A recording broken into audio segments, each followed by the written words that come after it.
오늘 우리에게 주신 하나님의 말씀은 고린도전서 5장 1절에서 8절의 말씀입니다. 너희 중에 심지어 음행이 있다 함을 들으니 그런 음행은 이방인 중에서도 없는 것이라 누가 그 아버지의 아내를 취하였다 하는도다. 그리하고도 너희가 오히려 교만하여져서 어찌하여 통한이 여기지 아니하고 그 일 행한 자를 너희 중에 쫓아내지 아니하였느냐. 내가 실로 몸으로는 떠나 있으나 영으로는 함께 있어서 거기 있는 것 같이 이런 일 행한 자를 이미 판단하였노라. 주 예수의 이름으로 너희가 내 영과 함께 모여서 우리 주 예수의 능력으로 이런 자를 사탄에게 내주었으니 이는 육신은 멸하고 영은 주 예수의 날에 구원을 받게 하려 함이라. 너희가 자랑하는 것이 옳지 아니하도다. 적은 누룩이 온 덩어리에 퍼지는 것을 알지 못하느냐. 너희는 누룩 없는 자인데 새 덩어리가 되기 위하여 묵은 누룩을 내버리라. 우리의 유월절 양 곧 그 그리스도께서 희생되셨느니라. 이러므로 우리가 명절을 지키되 묵은 누룩으로도 말고 악하고 악의에 찬 누룩으로도 말고 누룩 없이 오직 순전함과 진실함의 떡으로 하자. 아멘. 사람들마다 교회라는 단어를 떠올릴 때에 그 교회에 대한 모습과 생각이 참 다르다라는 생각을 하게 됩니다. 어떤 사람은 교회를 하나의 건축물로 생각을 하게 됩니다. 화려한 예배당, 또 높이 솟은 이 십자가탑, 또 얼마나 이 경건한 모습으로 지어져 있는지 그건 화려한 건축물로 볼 때가 있습니다. 또 어떤 사람은 이렇게 마음이 맞는 사람들끼리 서로 교제를 하는, 또한 인맥을 쌓는 사교 모임이나 커뮤니티쯤으로 여기는 분도 있습니다. 특히 외국에 나가서 이민을 하시는 분들은 그런 커뮤니티, 그 한국 사회의 사교 모임으로 여겨서 교회에 출석하는 경우도 있습니다.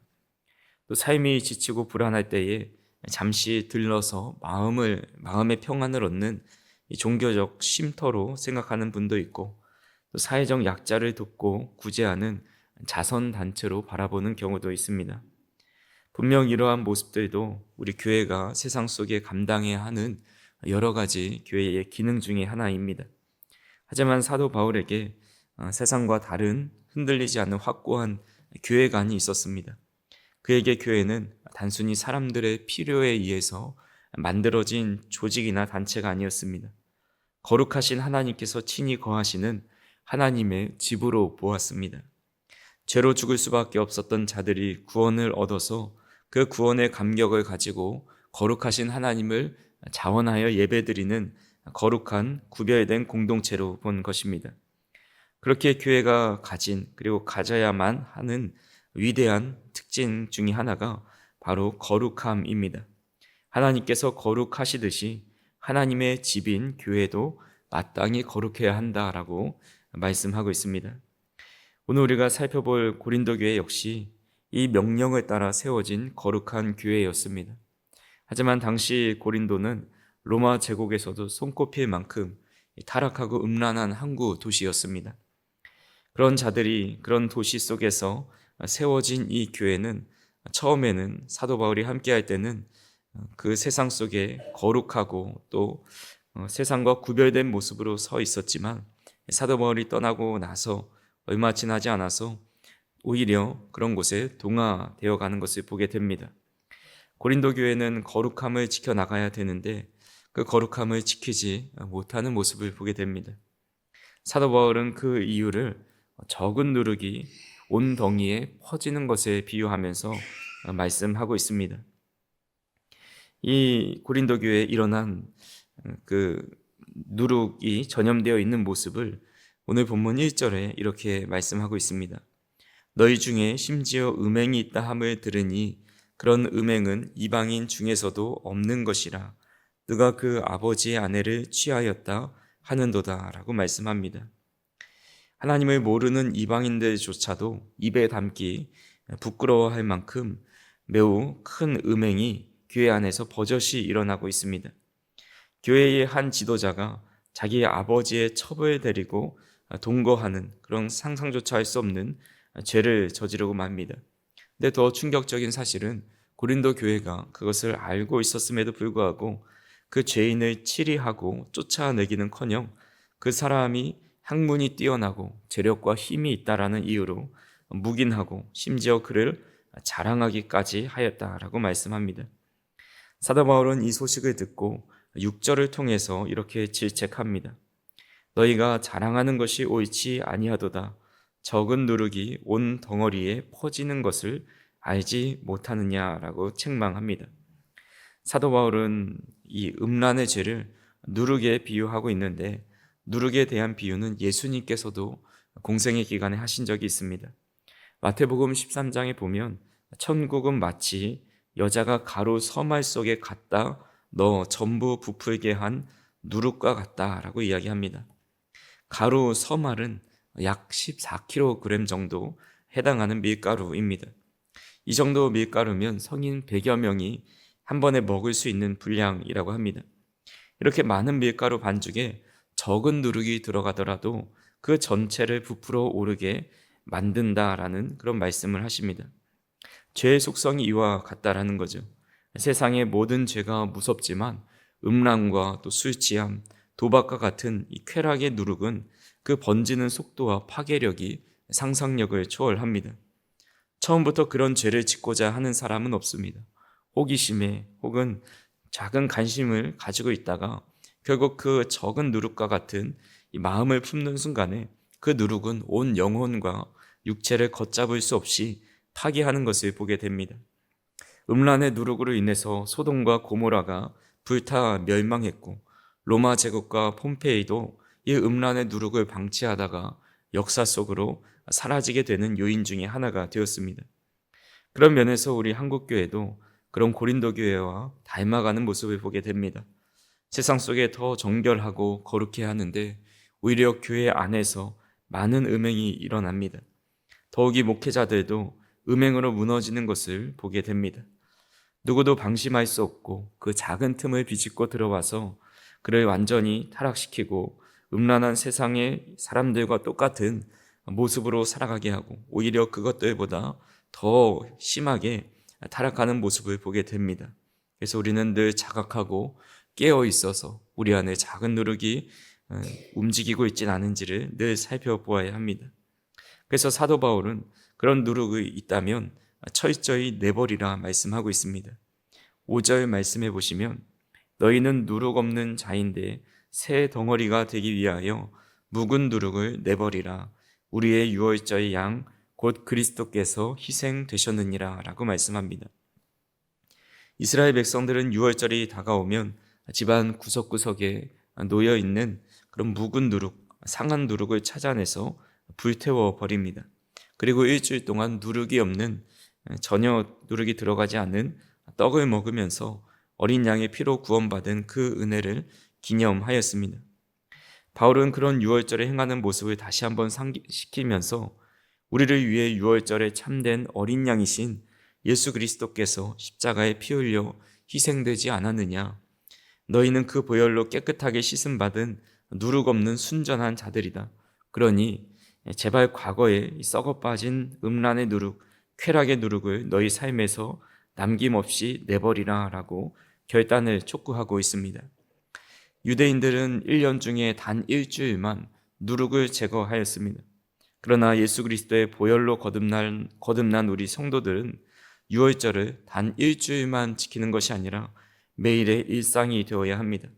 우리가 숨쉬고 살아가는 모든 날이 유월절이고 구원의 기쁨을 노래하는 부활절의 모습으로 살아가야 합니다.